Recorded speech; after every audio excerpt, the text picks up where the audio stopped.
She may be 300 years old, but this is one instrument that's still got plenty of strings to her bow. The violin wasn't in a very good condition when I got it, but now, after I've restored it, it's got its voice back. This is what Amiran Aganezov's been doing for the past 20 years, restoring old and making new violins. It'll take 4 weeks for this piece of maple to become a musical instrument.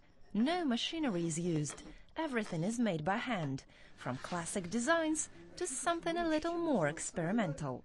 They are successfully sold in Russia and Europe, yet Amiran has no formal education in violin making, because Russia doesn't have a single official violin making school.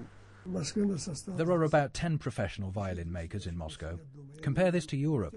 There's an Italian town called Cremona, known for its violin making tradition. Some 70,000 people live there, and 500 of them are violin makers. Here the craft is disappearing, and I just hope it won't die out completely.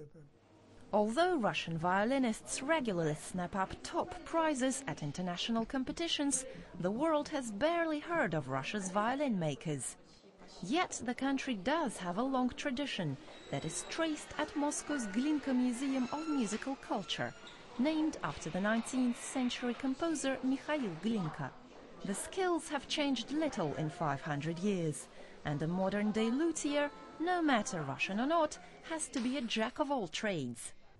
The craft entails much more than just the construction of a violin. The violin maker has to be a carpenter, a varnish maker, an acoustician, and has to play the instrument well enough to be able to hear and make the subtle adjustments of the tone.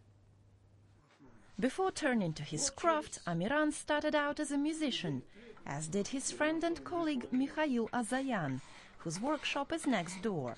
The violins he makes go for up to $8,000, but his true love is making bows.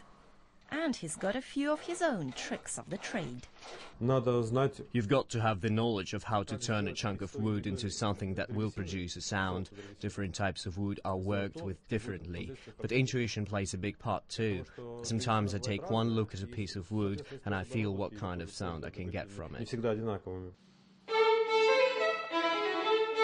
And it really is all about the sound, something violin sensation Gaik Kazazyan, who's won a number of competitions in Russia and abroad, knows all about.